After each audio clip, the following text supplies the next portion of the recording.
Okay, I'd like to call the meeting to order at 5:02, and I would accept nominations for election of board chair. I nominate Jill Stahl-Tyler. Second. Any other nominations? Any discussion? All those in favor of Jill? Aye. Opposed? No, none. All right, so then we'll go on to the nominations of the vice chair. Can we turning to? That's fine.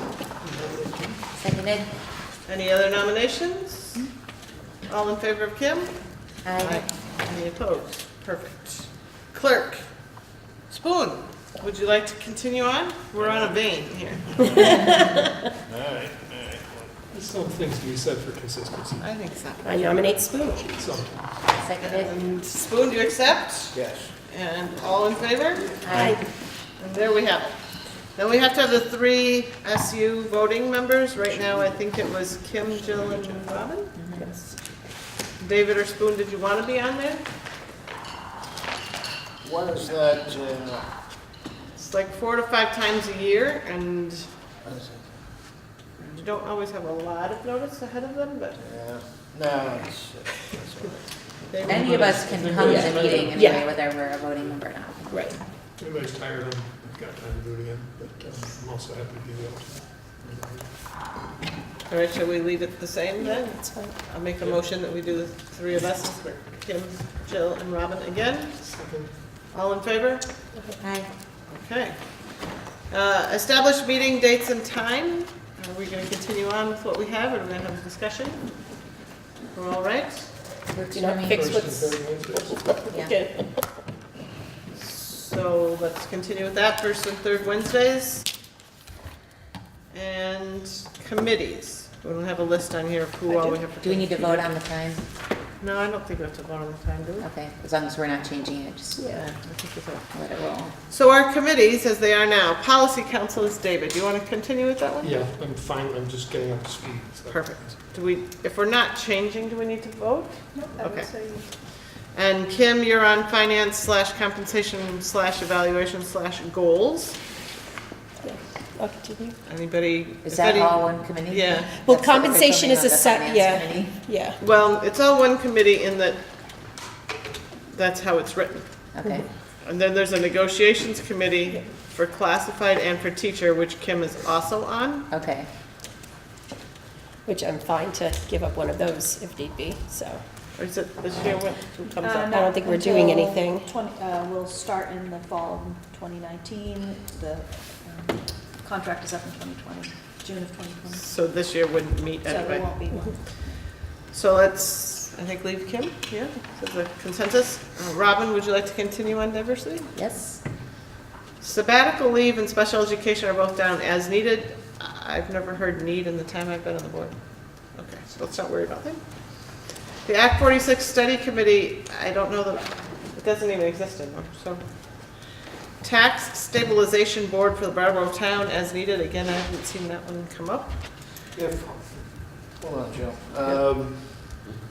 If it turns out that the merger goes through, what happens what happens after that? Does the Act 46 committee have any role at all?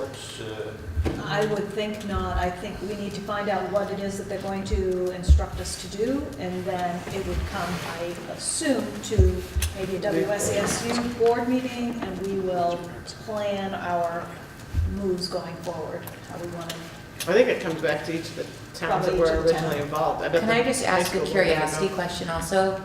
When the merger was defeated, at the same vote, people were elected to serve on that board if it would have actually formed. Is that anything, or do they have to do a new election? All the new. Yes, Okay. yes.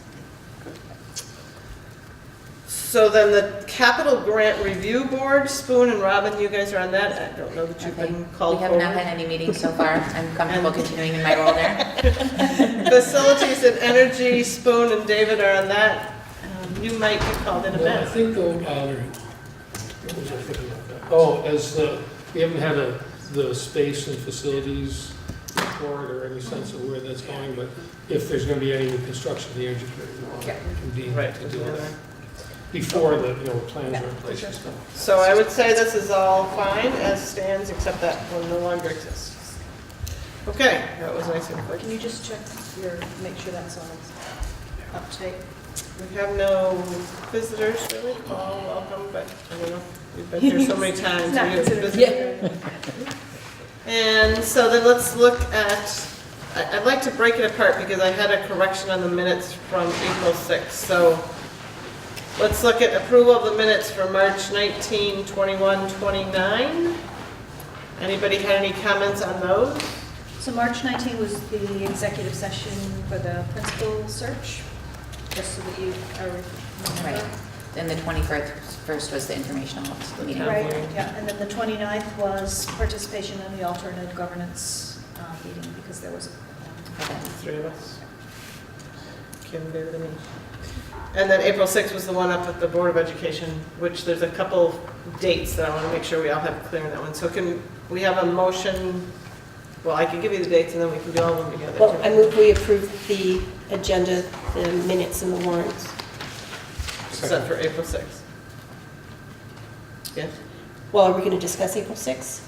Well, I can't approve them because there's stuff that's not right in it, Well, so. we need to discuss, we need to you wanna do a move it motion? so that we can discuss it. All right, so there's Kim's motion, a second. Okay, seconded. And then before we approve it, I just thought that the dates looked wrong, so I checked on what you had written, Spoon. I checked with Donna, and she gave a clear answer back with specific dates, which was even clearer than what I remembered.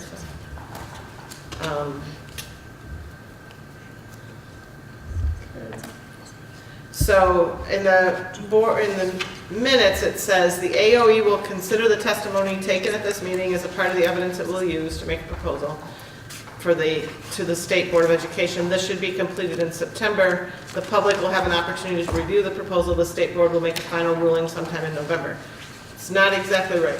She said, "The agency must post the proposal on its website and send it to the State Board by June 1st. The State Board plans to hold its July through September meetings in different regions of the state so that it's easier for the board members and other members of the public to listen and to testify. We anticipate that the board will be in the southern area of the state for September." I don't think she was this clear when we were up there either. And then the State Board must issue the final statewide plan by November 30th, but hopes to do so in October. Which I thought was good for us to all know how that is. So those are the corrections to the minutes. Who gets the corrections? Can you send them to Kelsey? Because Kelsey would include those in the minutes of tonight. Okay, I'm gonna email this, shoot it right to you right now. Okay.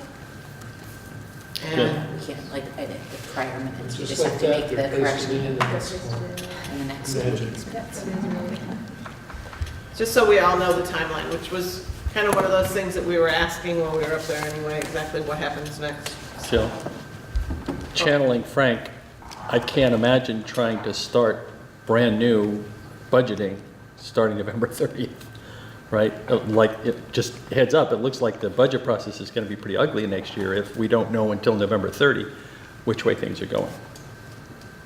Right. Just saying. But there's this problem of an election in there, if they have it all settled before.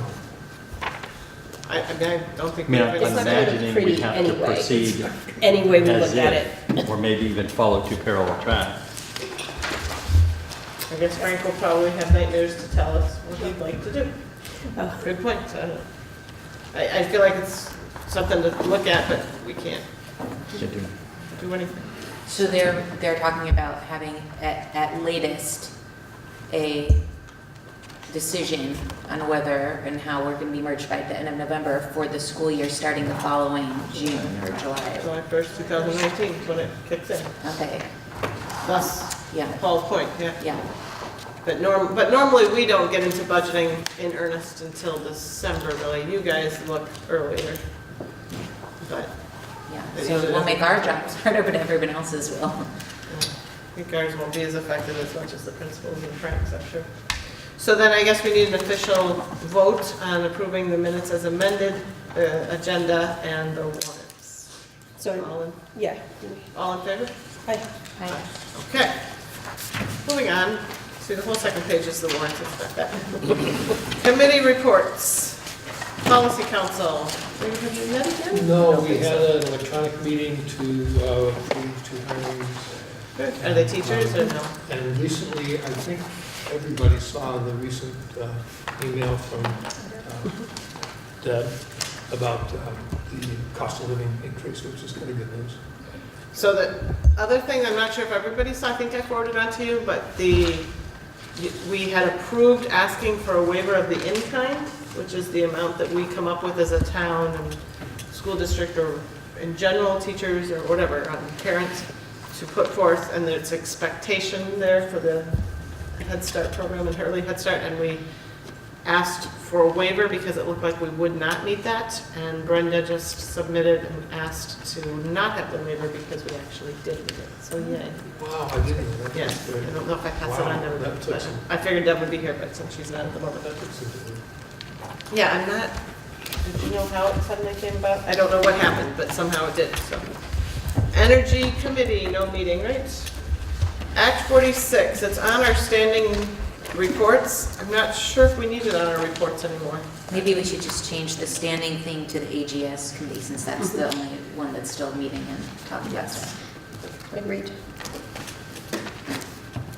And so the report back, you all saw the minutes from, I guess that's the last thing that happened really on this. And we went up. David had said at the end, he summarized, he said, so I guess, you know, when we had our board meeting on Wednesday, we went up on Friday. The board asked that we just all represent what the board thought. And he said, I think we just did. And it was, David shared his documentation with us, and we posted on the website of what he had to say, what I had to say. And Spoon spoke off the cuff more, so his were no official things to post to the website. But the three of us gave opinions and had a very easy back and forth. It was very non-stressful. What Jill just said, when, I can't remember when we said who was going to be going, who wasn't. I think it was Kim who said, well, we're confident that you can represent the views of the board, and that's exactly right. It's kind of cool. And it was pretty calm. Or I guess I didn't expect it not to be calm, but it was very low-key. The worst part was the drive. Yeah. And the smell. Yeah, it snowed on the way back. It was like 3 or 4 inches up on top. All right, Finance Committee? We actually met yesterday, and, Oh, sorry. Alternative Governance? oh, yeah. Did you guys meet again? Have anything to report? We met a couple of weeks ago. I think it was the night before that group went up.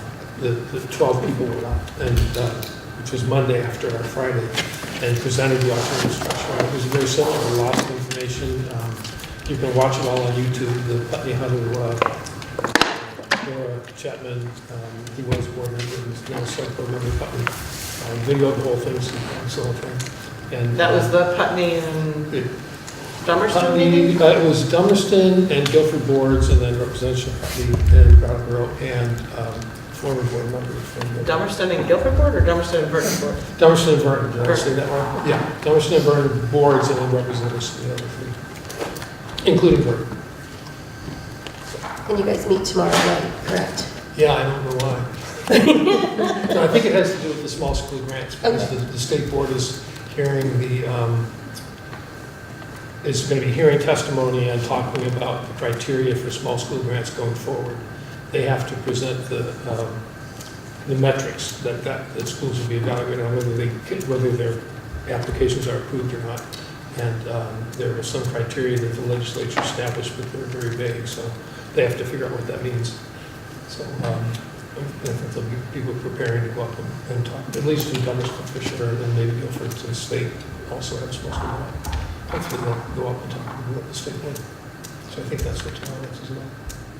All right, Kim, now you're on for finance. Okay. Cut you off, sorry. Oh, no worries. So we did meet yesterday, and we they're going to be going out to bid on the transportation for the buses. That is expiring, so that is going out, and the food service bid. And there's a whole packet, I believe it is going to be put online, correct? Yes. It's like, the food one was this thick because of all the requirements, so, so that will be going out. And I know that after June 6th, the transportation is due in, and I know we're going to have to try to do an SU meeting after that, just so that we can award the bids. The food service and so. And the transportation. Oh, transportation. Transportation as well.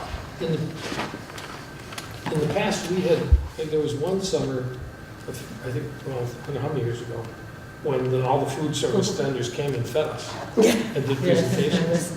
And that was just the Brattleboro district. Is this for just us? No, No, it's all everybody. goes through- all transportation and food run. Well, I through knew the transportation was, I didn't know the Yeah, food food service service. altogether. Yep. I Yeah. didn't know that either, because I remember us being served, Yeah. I wasn't there that morning. And do I understand that Guilford's giving up its buses as part of Yes, their they're budget? going to join WSESU.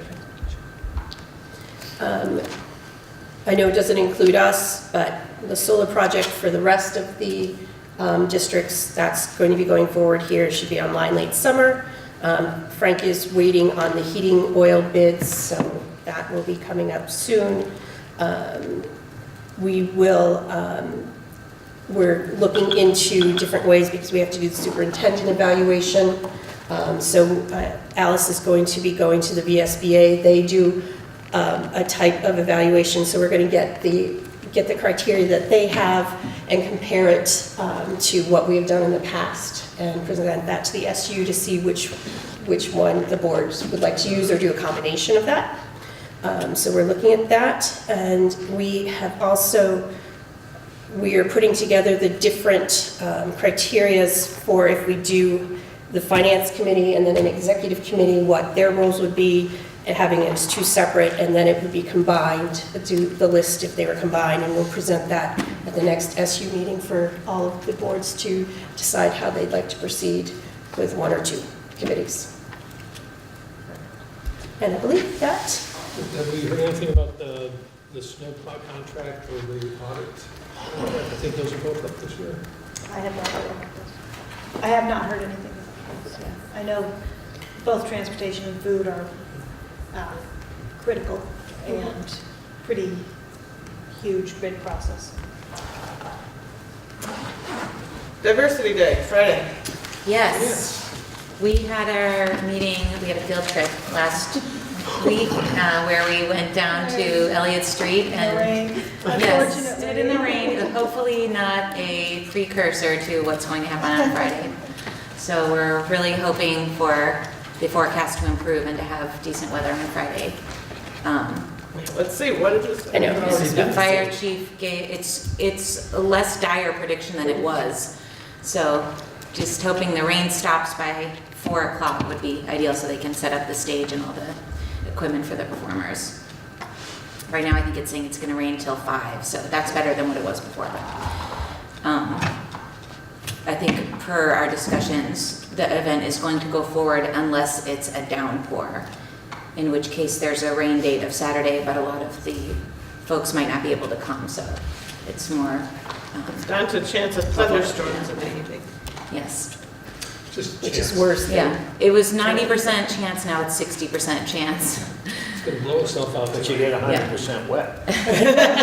So by morning, it'll be 40 by then. you know? Saturday it's going to be beautiful, but a lot of the people aren't available, so we're hoping to keep it on Friday. And the you arts- have your art. Actually, it's done night, is that- 30. Yes. I announced it at the select board meeting last night, so I got it right. What? Down to 30. Oh, all right, I haven't checked in the last hour, so improved. Really? So is it, tell us exactly what is going on at the grade school level and then what's going on at the different schools, do you know? Well,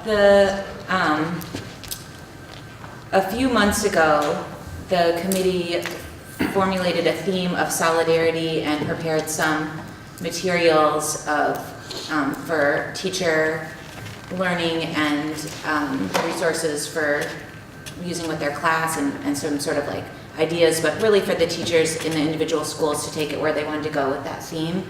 And so all of the schools were asked to do some learning on that, and whatever project that they created, if it's something that is transportable or performable, they're going to have it. The Emerson building is where most of that's going to be located. So there's, I think at BAMS, the whole school did projects on this theme, and so they're going to select what they felt were like the best ones to bring. And I know some of the schools, they did art projects that they're going to bring, and I'm not sure exactly what they are going to be from our great schools, but hopefully there will be something there. And there's also going to be, I think Oak Grove is the only one that I know of that's having performers that are coming, but they're having their jazz band perform at the, I think they're going on to 520 as far as I know.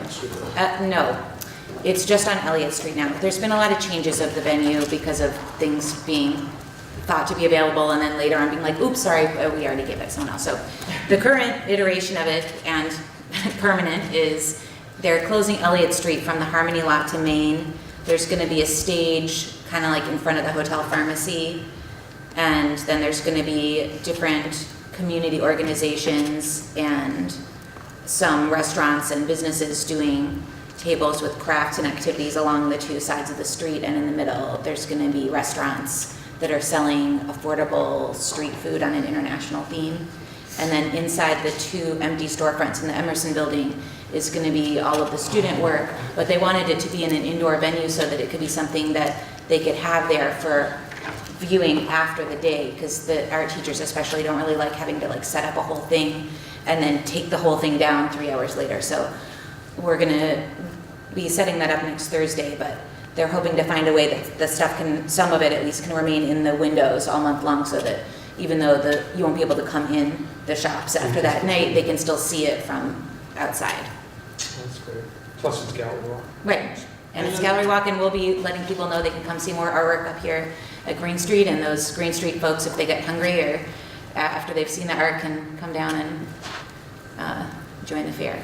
And then at the high school and the BAMS level is when they have the conferences and people can go and listen to speakers. Is that?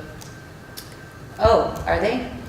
That's what Michaela yes, tells me, because I have that's- the PAC students coming. Okay. All the exchange students are going down, Yes, and that I clears how this works. I didn't know And the BAMS has details. been working on some projects that they are going to have open to BAMS students. Right. And then some of those projects will also be brought and on display, as Robin said, in the Emerson. But during the day at the other schools, they're Yep, actually. there are other, like Dottie Morse, who is coming Right. with us. Yes. is Oh, yeah, speaking that's at right, the I did. school. Hear about that.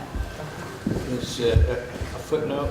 I think yesterday, the legislature passed the bill, what was it, 261, creating a statewide commission on racial Disparity? studies. Is that what they worded it? Racial disparities, I think I just read. Yeah, to study institutional racism in the state. And there's also a bill that I think is in the House right now on creating legislation around a school curriculum. I think it's called the Ethnic Studies Bill, but it's basically creating curriculum around these topics too. So that one I don't think has been voted on yet. The bill I was trying to pass in the House, 140 to 2. Yeah, One of those twos was Mike Hebert. yes. Okay. Thank you. So that takes us on to other. There's no other committees, right? Did I do that? All right, administrative reports. Andy, Kelly, what you got? Okay, so I'll start. Kelly has something. Oh, yeah. Here's our report. So on May 10th, it's our art and band night at Academy School. Everyone's invited to that, of course. And the time is, I think, 5 to 7? 5:30 to 7. Our musical or a play rather, is Frog and Toad, which is for students in school. It's Friday afternoon, and there's a show in the evening at 6 o'clock for parents and community members, Thursday at 6 and Friday at 6. This week? This week, yes. So So Thursday, like tomorrow? Mm-hmm. tomorrow, yes. At 6 p.m.? 6 p.m. It's Frog and Toad together. 2 evening shows, Thursday and Friday. And, you know, when you go to work at a public school, you just never know what your day's gonna be like. And today certainly was no exception. So this morning before school, we probably, I don't know, a few minutes before 8 o'clock on our playground, we got word, radioed into the school that a student had been bitten by a fox. We addressed that, and indeed a young student did get bitten by a fox that came under the fence and got very aggressive and bit one student and apparently scratched another. And then one of our parents, Kurt Patterson, to the rescue, went over and tried to shoo it away. It was not being shooed. And he wound up kicking it, and it tried to attack him. And then he managed to get in one pretty good lick, and the fox took off. It later reappeared. Well, we called Vermont, the game warden who came, and we looked and looked, could not find it. It did return, and this time we were able to find it, and it was put down by the game warden. So he's quite sure it was rabbit. So the only the student who did get bitten, and it was a very superficial bite, but only she will get or has gotten a series of rabies shots. The para was seen at the hospital, and there's no need to give him a shot, and the second student who got scratched was also not in need of a rabies shot. So there you have it.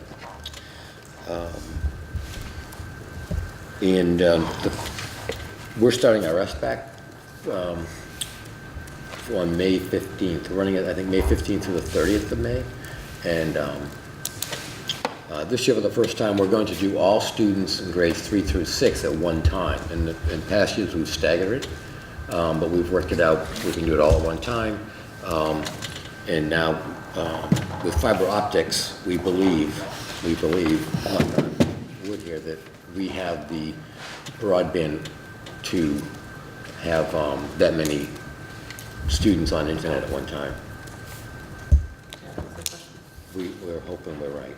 Are you gonna have a test of that before the? No, Gary, our district tech person has come up, and I'm not sure exactly what he does, but he said there's no need to have every kid on. That was my thought. Let's every one time and see how it goes. He said that's not how you do it, and he assured us that it should be flawless.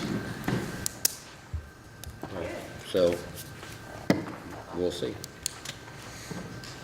And Kelly has something to report. Is now the appropriate time to do that? Okay. So I'm going to pass around a resume for you to take a look at. I'd like to propose that we hire Matt Green to fill our recently empty PE position for the 2018-19 school year. Matt is currently and has been for the past 3 years teaching PE at Vernon Elementary School. Very well respected and has done some great things with the jump rope program, and it's a really outstanding candidate, so we're excited to have him join Academy School.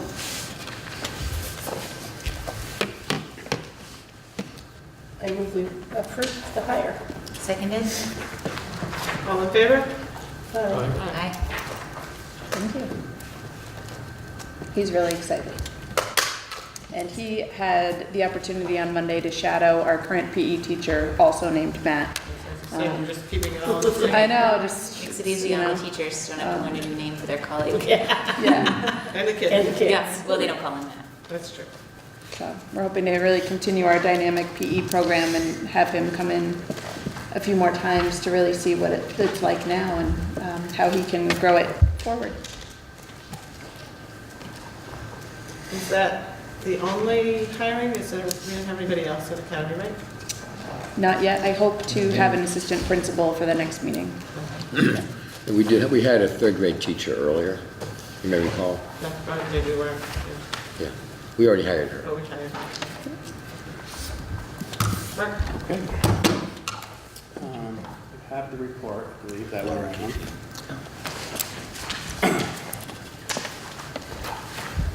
I think I'll skip to the second page, some of the things that we have going on. I can't remember if I've reported to you guys yet or not how we're going to spend the McDonald's donation from the fall.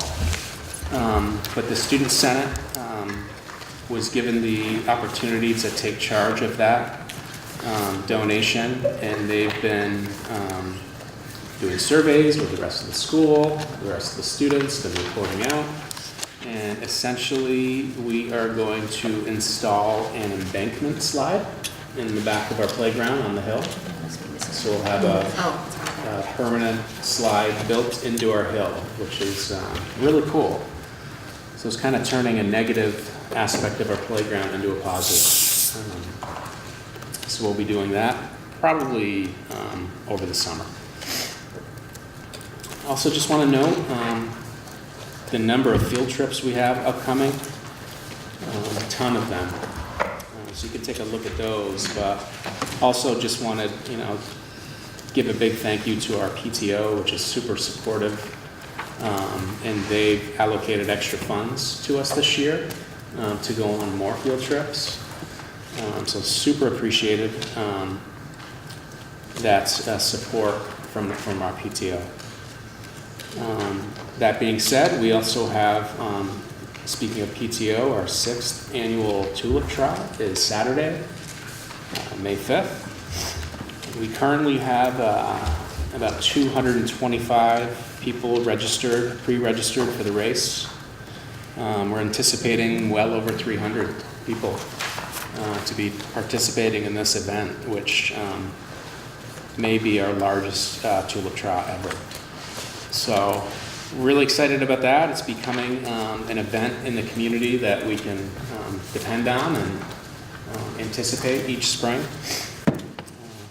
Currently, we're at $13,000 in donations. That's climbing every day. So very excited about that. But before we get to Saturday, we have our Arts Night, which is tomorrow night here at the school from 5:30 to 6:15. Will be an open gallery walk, checking out the different art displays.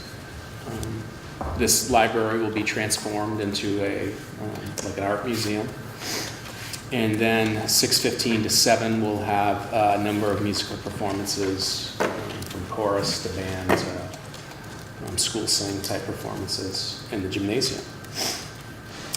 Then as referenced earlier in the meeting, Friday, May 4th, we're participating in Gallery Walk as a site. So we're hoping, folks who are watching, that people stop by and check out our art program and the wonderful pieces that the kids have been working on. And then lastly, that last page, we've had a really cohesive year of professional development. Last week, we were able to host Judy Maynard for four full days, where we utilized those days where she worked with each team in an extended planning time, focused on identifying non-negotiables in each math unit of our curriculum. So essentially highlighting all of the absolute must-dos to capture in the school year. So that's been work we've been talking about for a while, and we were able to basically do that last week. So we're very excited about that work. and how that sets us up for the school year next year. And then just on Monday, we had Joelle Van Lent, who I talked about earlier in the year, visit us for a full day. She did a number of different consultations with staff members, as well as observations around classroom management, support, trauma-informed practices. So that feels like the beginning of a relationship that we're going to continue to work with her in future years. So it's been a pretty comprehensive year in terms of PD for us. In an SBAC window, also, we're doing the same the week of May 14th and the week of May 21st. And we're hoping within that 2-week period to complete SBAC, which is kind of a change. We've felt like we wanted to reduce it and lessen the impact on all the other instruction during this time of year. And then I have a couple of other things. I have a new hire to pass around, and then a bid award for carpet installation. Oh, do we need to give these back for the PE teacher? Yeah, do now. Probably should.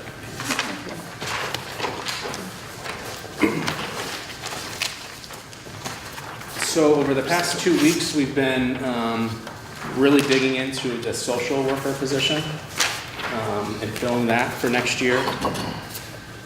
We had 7 candidates apply. We interviewed 5 out of 7. We went through 2 rounds of interviews. Happy to say Lyle was able to help out with the 2nd round of interviews. And we have come to the conclusion that Amy Johnston is the person we'd like to bring in as our social worker next year. And we think she's a really terrific candidate who is super excited to do this type of work. She's doing this type of work currently for HCRS, but she's really excited to join the school community. So excited about that. And then moving forward, we have a carpet bid that I'll... So we need to actually do a vote on this one? Yep. I was just reading through. Everybody ready, or are we taking a second to read? Yeah, I move that we approve the hire of Amy Johnston for the Green Street School. Second. Any discussion? All in favor? Aye. Okay, and then this has to go back as well. And then I only have 1 copy, but I'll just speak to it and send it around. We had a bid opening this morning for new flooring, new carpeting in our library and also the school office. Basically the last 2 places flooring that we haven't touched over the past 4 years. And we got there was 1 bid that came in. The office space would be $1,970.74, and the library $10,131.88 for a total of approximately $12,102. Why is there only 1 bid? 1 contractor came back with a quote. We sent to 3 specifics, and we also advertised openly in the newspaper for anyone to submit a bid.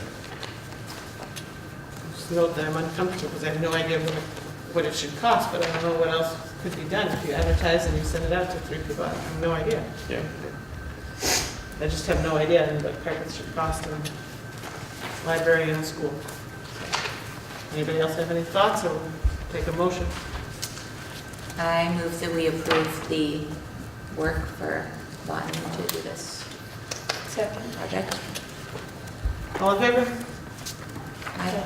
I will note that I know Lawton, so I feel better about that. It feels funny to. It is. I mean, it's frustrating to only get 1 because you really want competition, but that's what we got. I mean, I think if you invite people to give a bid and they don't give one, then you're learning something too about whether or not you want to work with those people. Yeah. Okay, and so I think we pass it on to you. I got an Act 250 request from Culture Made Vermont. They are estimating that possibly, based on new jobs created, that there could be an increase of 35 students over the next 5 years.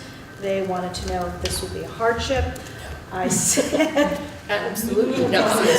please, could you guarantee? Yeah. Should we find them now? Exactly. Or at least by the date that we need to in the fall. So I have certified that we would be able to take on 35. And of course, it would be pre-K to 12, so it would not be a burden to any, and it's not necessarily just Brattleboro town. 35 spread out between all of us. I mean, among all of us, exactly. Oh, well. So there's that. We don't need to vote on that. No.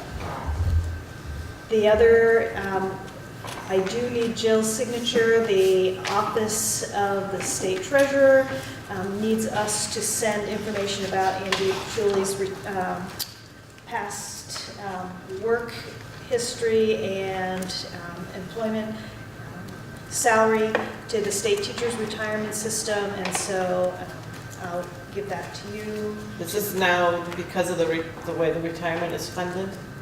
Is this why we do this? or We why- have why to is do this it every coming? time that there's A principal a that principal retires? retires. apparently. I don't remember doing it when, When was the last one retired? Mike. oh, so Jen didn't really officially retire. Okay. So I'm signing. We always, we being the administrators, continue to talk about school safety. This past Friday, we had first responders come to a leadership meeting, a WSESU leadership meeting, and talk with us.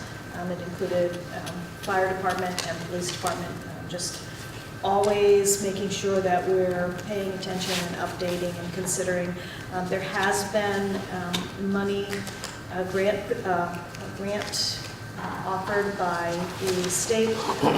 Apparently it will come out June 1st. So in the next few weeks, I'll be meeting with each individual principal to, if there are school improvements that they would like to consider being paid for through this grant, then we will have that ready to go on June 1st when the grant is actually available to us.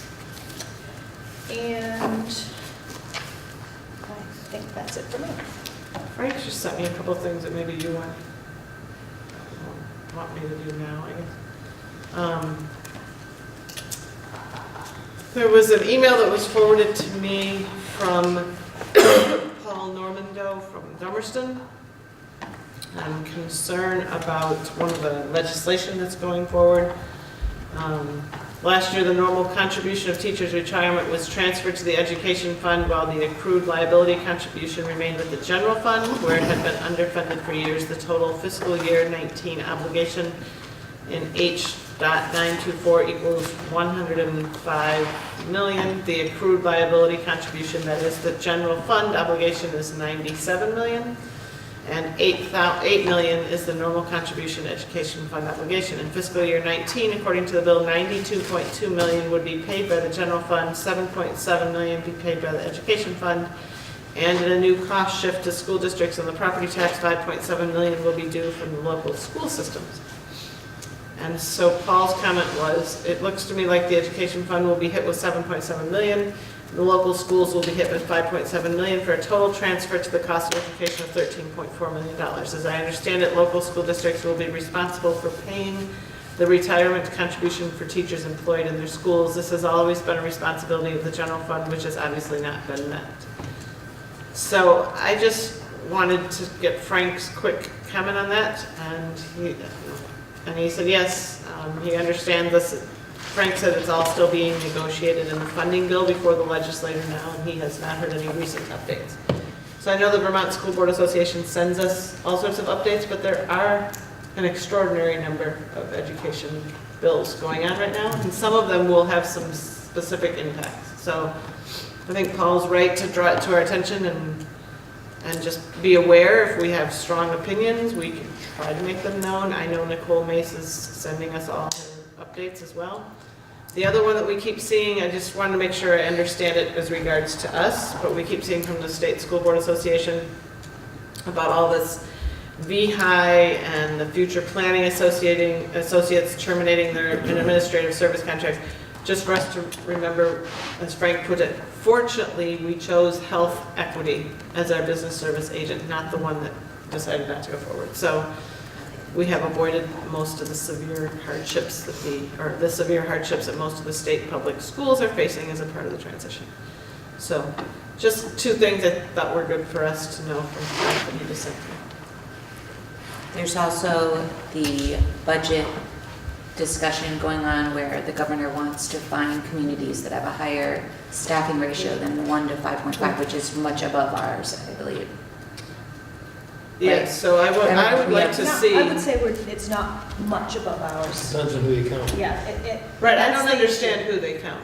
I think it There said isn't they're a not consistent counting way. custodians, bus drivers, and special Right, ed. That was the last proposal. Yeah. But at this point, there has been nothing specific, like, okay, here's who you're going to count. And we're feeling like, until we know, do we count bus drivers, do we count food service, do we count custodians? We shouldn't be spending a lot of time on it. The other issue is that there is no educational determination about, is 5 the right number, is 4 the right number? And the other issue is, if you're in an area that's pretty well off, you may not need all the services that we need here when we have 70% free and reduced lunch. We need to have our social workers, we need to have counselors, we need to have some services that other more affluent communities won't. And so we're not really comparing apples to Yeah, apples. I totally agree on that, and I called the governor's office to express basically that, but I would be happy to write a letter if we want to sign on as a board saying that we need to be able to determine our own staffing ratio and not be beholden to a fine for meeting the needs of our community. That letter should go to both your reps, our reps, and the committee, the education committee in the House. So the And governor, obviously, and VSBA, since they're. The only thing that I've seen out of that were hard numbers were from a letter, kind of a column written by Laura Sibilia, is that how you say her name? And that had the numbers for Wyndham Central. But I was curious of seeing our numbers, but I guess. like It's you're hard to saying, calculate if you don't know Yeah. exactly who But they're she from. must have taken it based on what the bill is Yeah, proposing. the last one I saw was that they clarified it to not include bus drivers, custodians, and special ed staff. And pre-K. And pre-K? Yep. Okay. There's an article in today's Digger about Laura Sibilia, who quoted as being very, very strongly opposed to the imposition of any ratios like that. I think that the governor has pulled back from saying that, and what he wants to do is spend one-time money for this year, and then through attrition, figure out a way to reduce the school staffs. So he's basically pulled back from. Not saying this anymore. Yeah, I see. From the fine and the fee. So then maybe we don't need to be doing any letter. I don't bring this up to make us have a discussion on politics, but I think for those of us sitting around here, this is very germane to our work. So, Actually, Yes. I feel like if Robin would like to write a letter, it is valuable, it is worthwhile to do so. Absolutely. Even if Because he's that's how not they gonna gauge find what's going people, on. the idea that we're gonna just attrition away needed staff is harmful. in my but opinion. the flip side that I have on this is that I think that sometimes there's things that need to be done, and I don't like screaming at people every time they come up with any idea. I think it's a political game that goes on right now where it's not necessarily proposals, it's kind of like throw a whole bunch of things out and see who screams the loudest about which ones. And I've seen people being very critical of that style of leadership, but at the same time, I feel for trying to balance out what's going on in the state and trying to come up with something. So I don't know where I stand on making us write, or having us write letters and signing my name on all of these things. I don't like mandates. I mean, as much as people say Act 46 was a mandate, and it does have a merger mandate, they did try to put in place a lot of different pathways to get there, so much so that we have people working on alternative governance here, and they did try to have people vote on it, and they did try to have local input. So, I guess I'm in favor of not having mandates, but at the same time, some of these numbers are pretty shocking from and they're not necessarily our supervisory union at all. I think then, Robin, if you write your letter, you should put this is from me personally and not reflecting Or the send sentiment it of around the and we board. can individually decide whether to sign it. Or if we really, all of you guys are all saying, I guess Kim hasn't spoken, but the rest of you are all saying that you kind of like this idea, so we could ask Robin to draft something. Yeah, and I'll back do to that. it. I'll just write a letter and then we can discuss it at the next meeting if Right. people agree or not agree. And if they don't, I'm happy to just send my letter with my own name or whoever wants to send it. I think that's Well, the appropriate Next way to meeting do will be too late. Well, they're supposed to be adjourned in a couple of weeks. And we don't meet Oh. Next Friday. What's that? Next Friday, Okay, but they plan to do a few more extra days. But I think, Joe, I agree that and it's a difficult process. The other thing that they're considering is turning special ed into a block grant, basically, so that we would get a fixed amount of money year after year after year, not necessarily in relationship to what the students' needs are. And the part of that that's really favorable is it allows special educators to work with other kids than just the IEP kids. But at the same time, it doesn't guarantee that the IEP kids are going to get exactly what they need, or as much as they need. And again, it's another attempt to control those costs and fix a problem, the restriction on the special educators. But potentially it could be disastrous for lots of kids because they won't get the services. And Marisa Duncan Hawley, Shelley Wilson, and I went up and testified to that bill. And one of the things that we asked was, give us time. If you're going to, anything that you're going to pass, give us time, unlike what happened this past year with the health insurance clawback. And after that, we've seen that they're now saying with that special ed bill, it's going to go into effect much earlier than originally, when they were saying 2020 would be the earliest that they would start with that. Now they're saying next year, 2019, and that has severe implications for us. So your request was not only denied, but walked over. Walked over, for sure. I'm torn on all of these. One of my things I hate in politics, just as a personal level, is that it takes a lot of time and effort and energy to put yourself out there and come up with an idea. And it is infinitely easier to stand back and shoot it down. And I feel like that's what happens in politics on a national level and an individual all the time. People just shoot down everybody else's ideas, but they don't put forth a new one. And so I'm hesitant always to be one of the ones shooting things down just on a I don't view it personal as level. shooting something down though, more as standing up for our right to do the job of our own school board, or if we're a merged board, whatever that board is, of deciding how much staff we need in our school instead of allowing the governor to decide that. I mean, Absolutely understand that idea too. Just because you're criticizing a plan doesn't mean that you're shooting down ideas. You're standing up for ideas. That's how I see Exactly, it. but I would go with that, except we don't pay for ourselves. You know what? We don't pay for ourselves. Half of our money comes from somebody else, from the state. But that's because they So- decided to make that the way that it works, because it's more equitable for all So kids then I instead of having Feel to. like if they make that, then we ought to have some controls all the way across. I mean, anyway, I mean, we could go on for forever Okay. and whatever. This is why the legislature keeps trying new things, because it just goes on and on and on. So I don't know, if you all want a letter, can we approve it by, I'd want to read it before we I just know, but approve can we it. approve it by electric communication or not allowed? Probably not. I don't We know, could- so- we could- Not we legal. could add our names. Yeah, so Individual. Robin can send it to individuals, and individuals can decide whether or not they want to. All right, so that's how Yeah, we'll do just it. right back. to Since you. there's a time issue and Okay. Is there, just so I understand this, is there any issue of like a quorum if more than two of us sign on to the same letter? Is that violating anything? That I don't know. that's a good question. Hmm. Well, I'll post it, I'll send it to Barb and she can put on the site whether it's just from me or whoever. And in the meantime, I can find out. Okay. Well, and if we don't sign it as board members anyway, it Yeah, can be a you're- board as problem. We individuals. can always sign Okay. it. I mean, we'd probably all sign this similar petition somewhere. That's Right. okay. Okay. Okay, sorry to open that can of worms. Important. I think we should go on to the, Deb, whether you, I'll be quick. I guess I should actually, we already talked about your in-kind. And the Congratulations. cost of living. And the cost of living that you had Yes. sent to us. Those are the two things we're There you going go. Thank you. So wasn't that wonderful that we met our in-kind? And the COLA, 2.6%, will be coming soon. That's 2.6% of our total budget amount.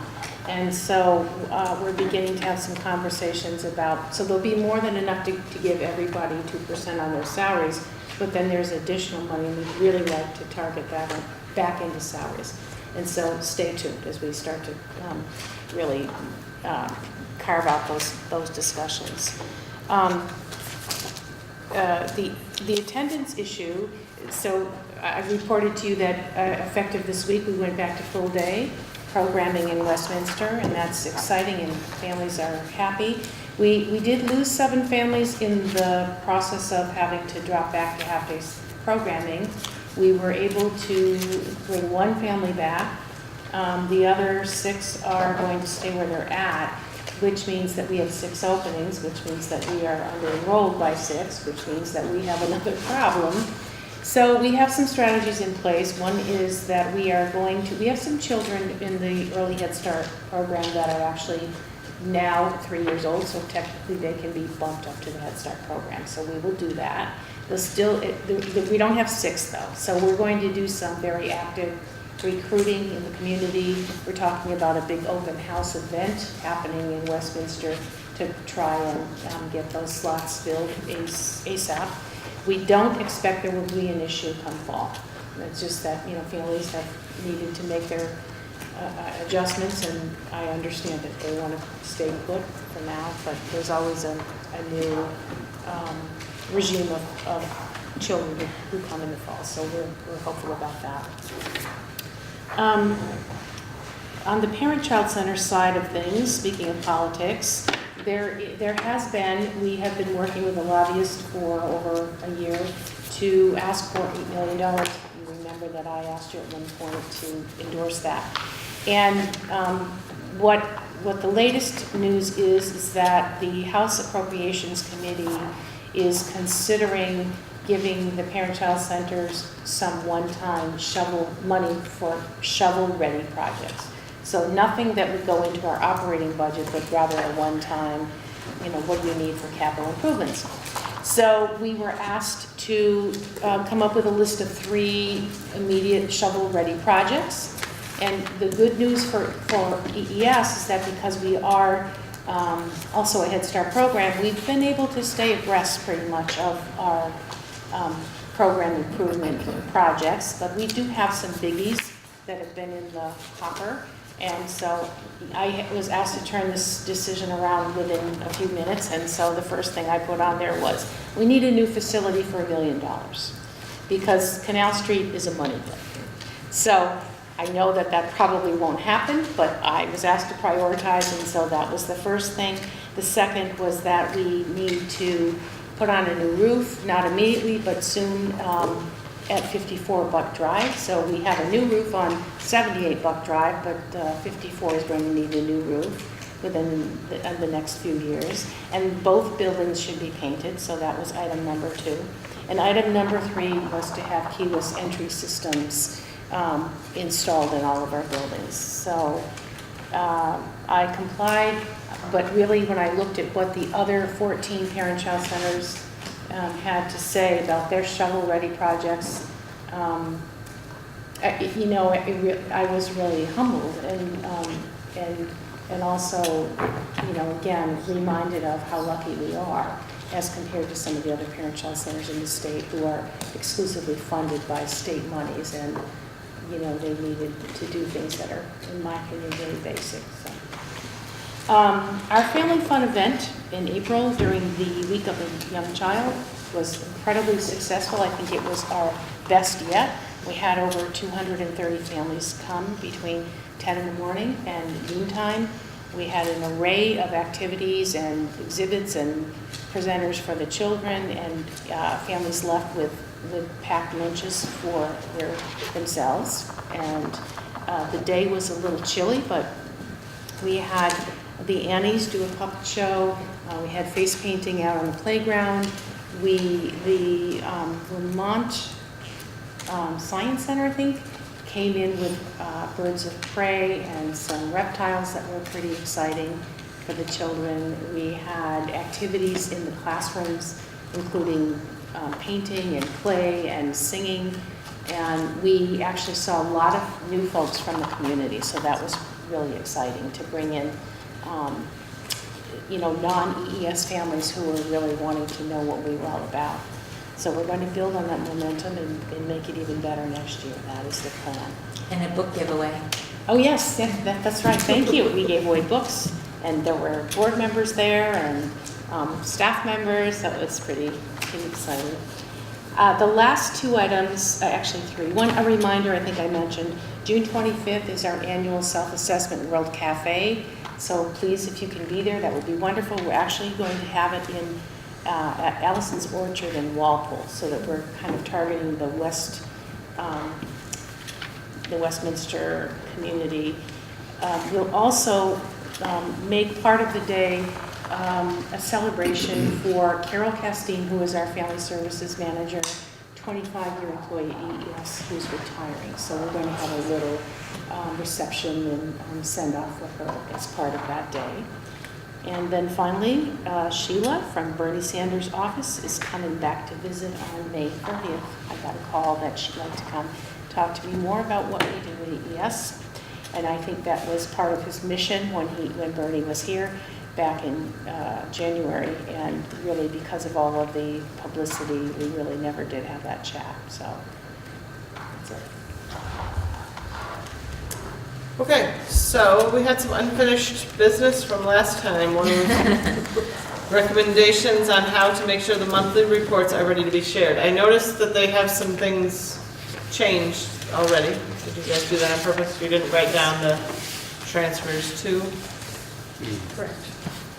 So what was the answer back? And how The answer back was that we cannot ever put anything in here that can be identifiable. And when we have a kid moving from one place and we're identifying where they're moving to, where they've moved from, that student can be identified. With our reports on how many to DCF, how many, when there are so few, when there's any number under 10, it makes it so that it could easily be identifiable. So meeting with the principals, we thought that we could tell you how many people have moved in, how many have moved out, and then, Andy, could you talk a little bit about what you were thinking with annual, like an annual report? I know in reference to a piece of information that the board has asked for in the past, and this goes back several years now, wanting to know, for example, how many students annually leave us to go to a private school. You know, they don't move away, but they leave us to go to a private school in the area, or who leave a private school and come to us. So I usually furnish that annually. So the thinking was to continue doing that, but include the number of students that transferred out and transferred in as well. So you still would have an indication of how many kids left us or entered us from a private school, and then there would be a total number of students who leave. can we do maybe at an annual level the same thing? I like to know, like, are we losing kids within the supervisory union, or is there a lot of transfers of that? And I also like to see, like, you know, I find it fascinating that we get kids in from so far away and so close. It's much different than what I would have expected. I wonder if there's a way it could be indicated, like just the categories that you're saying, like transferred to private school, Right. transferred to another school in WSESU, or moved out of state or out of Right, and supervisory maybe we units. could say kids moved in from Saudi Arabia, Florida, Dummerston, whatever it is, just as, at the end of the year, just as a cumulative thing. I think in there we would identify, I mean, avoid identifying students that that information would identify. So, but you certainly could get, you know, let's say 300 students leave over the course of a year to go wherever.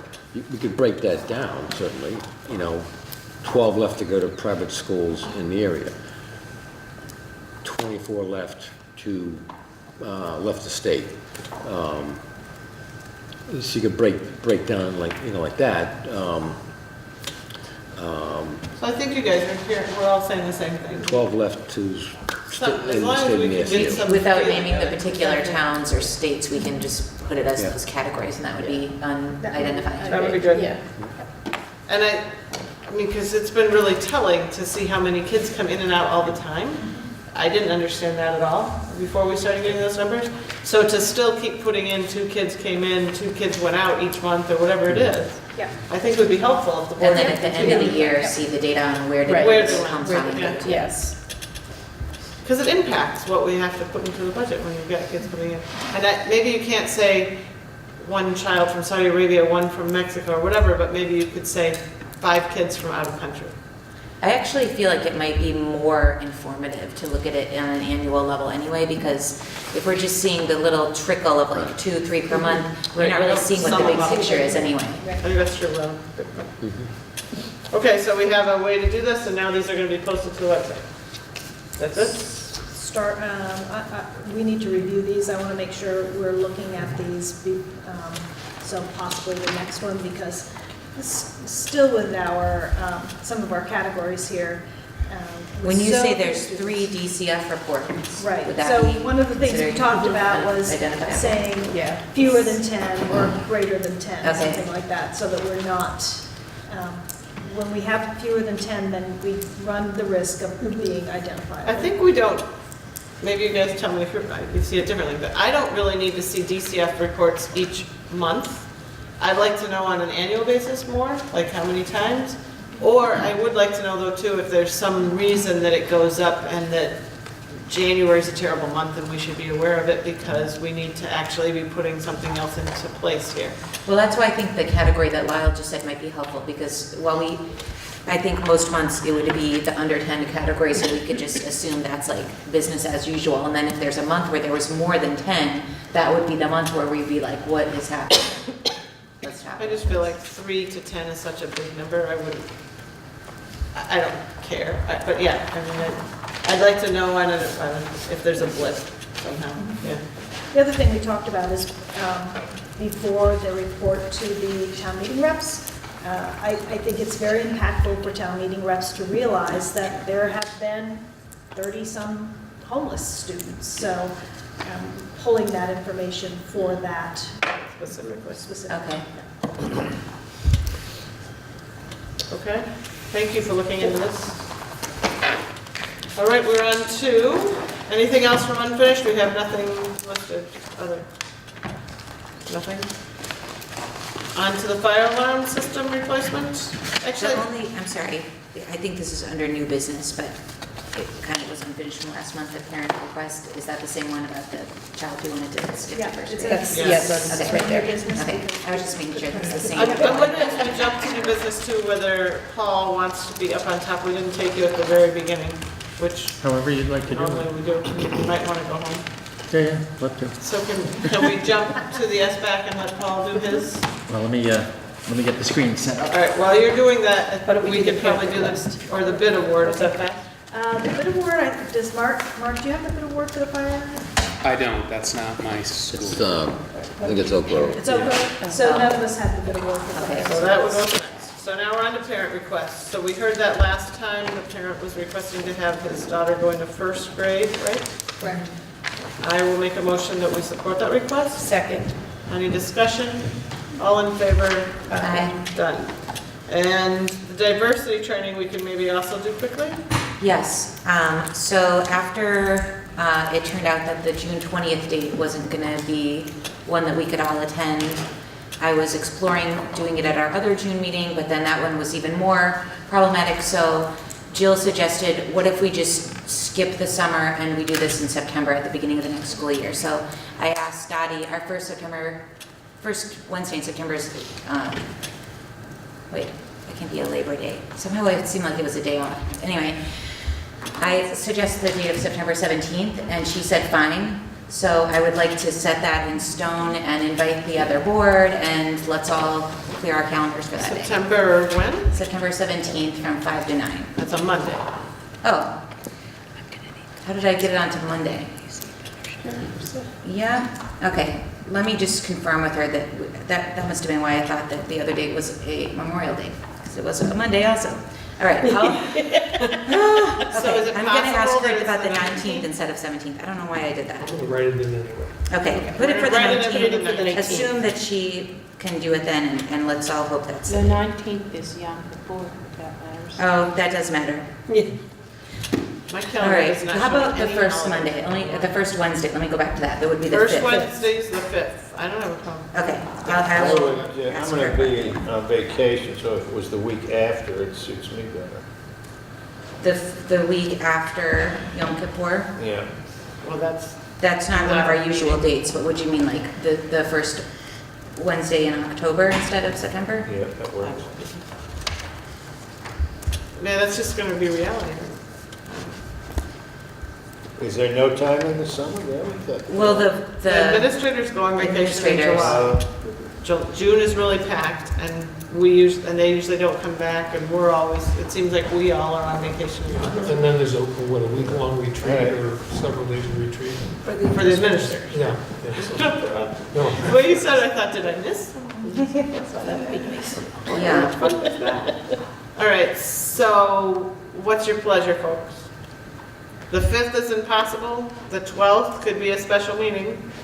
Or could the 17th be a special meeting? Well, that's Yom Kippur. No, Oh, no, the the 19th. Monday. The 17th, that would be Yeah, the 19th. Okay, yeah, well, are people available on Monday? We know she's available on Monday, the 17th. Yes, I So how accidentally about that? started a new meeting date. I am. I can make that work.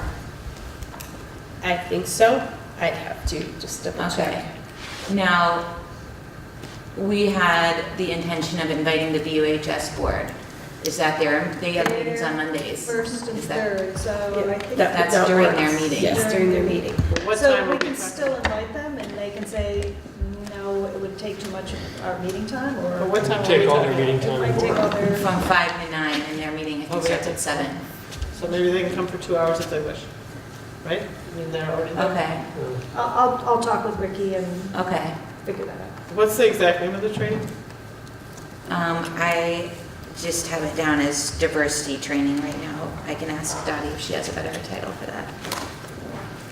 And we do it, Let me make sure I said the 17th here. I don't know why I did that. We can set the site after I can find out if the BU6 wants to join us or not.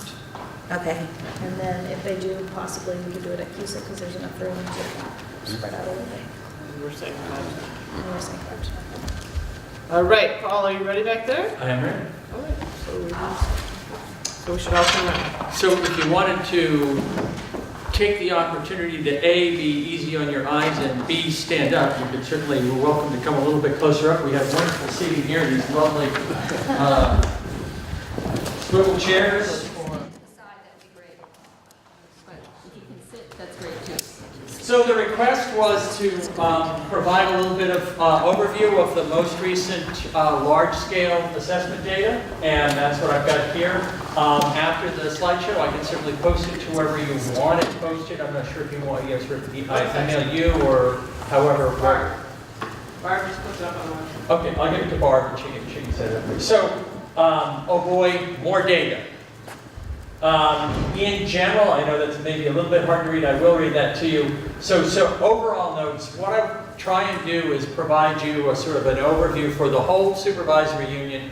That includes the Bracktown schools, so that you have some, I know that there have been a number of questions about comparisons to other schools, and I sort of had the impression that was requests that you have, I could certainly aggregate school scores as needed depending on what you want.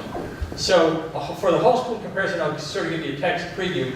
For grades 3 to 8 for both English language arts and math scores for the whole SU, higher than state average for grades 3 through 8. So across the board, WSESU scores in aggregate are higher than state scores.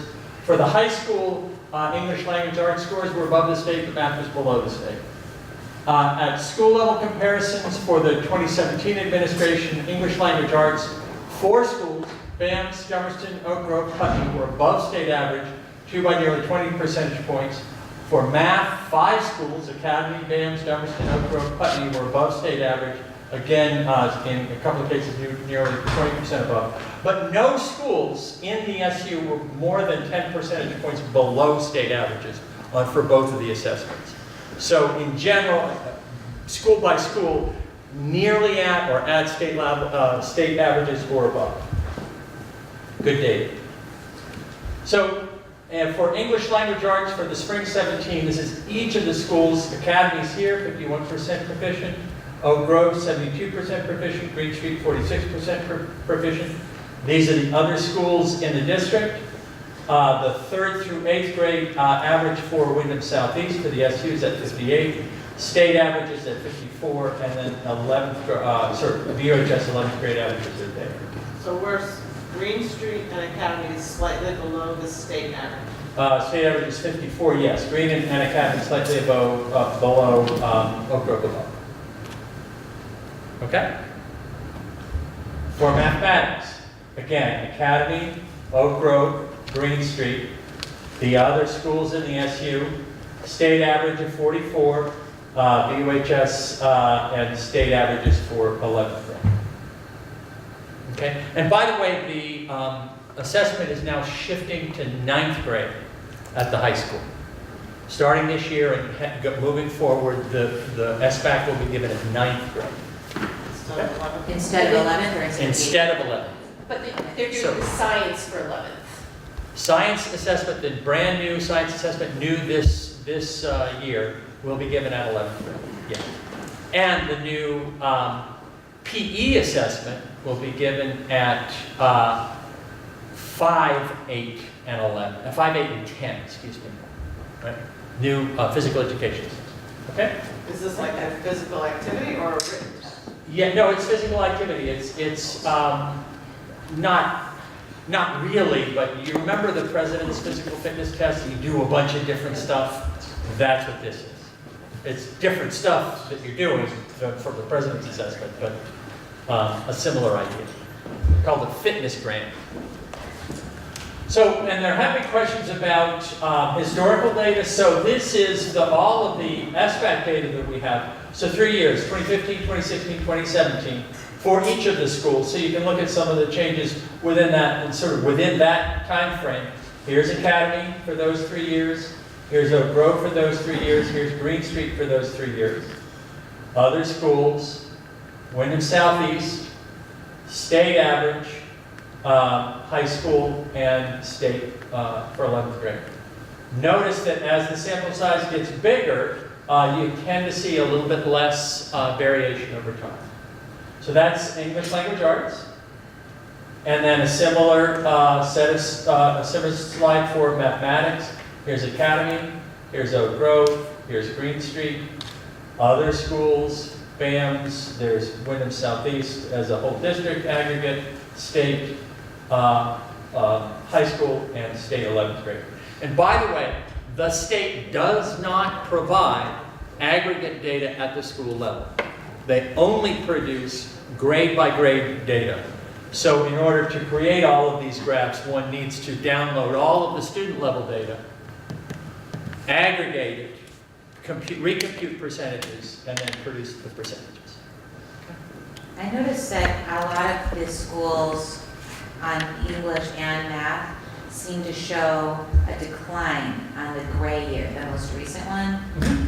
And so does the state Including average. state. Is there an explanation for that? There is some variation from year to year. That's just variation in the cohort of students across the state. Much less variation but there Yeah. is still variation from year to year.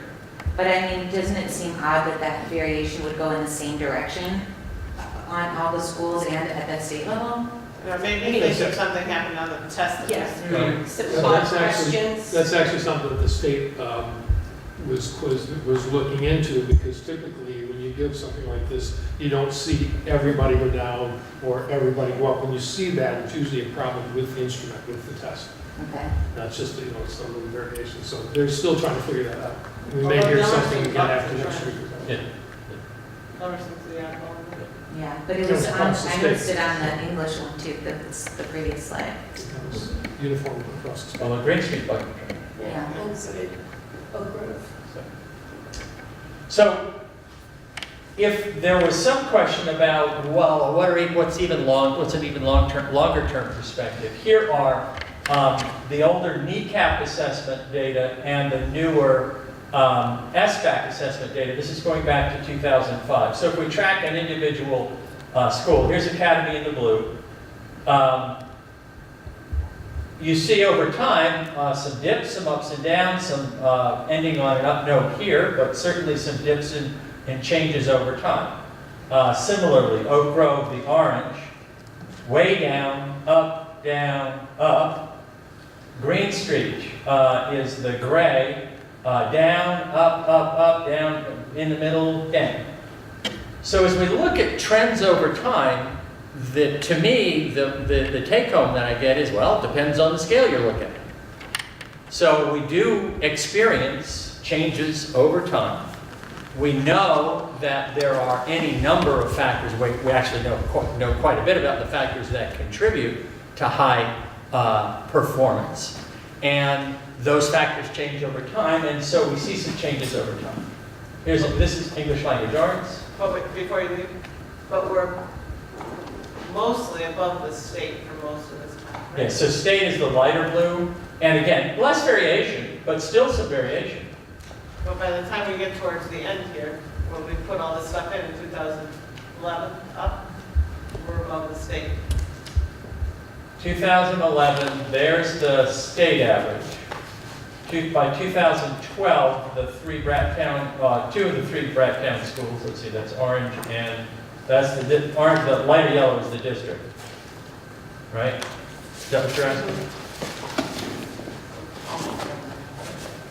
But then the most recent one, The two schools are below, SBAC slightly below, scores. which is what we Here's- saw in the car. here's the state. Two that are below, one's above. Okay, there's ELA, there's math.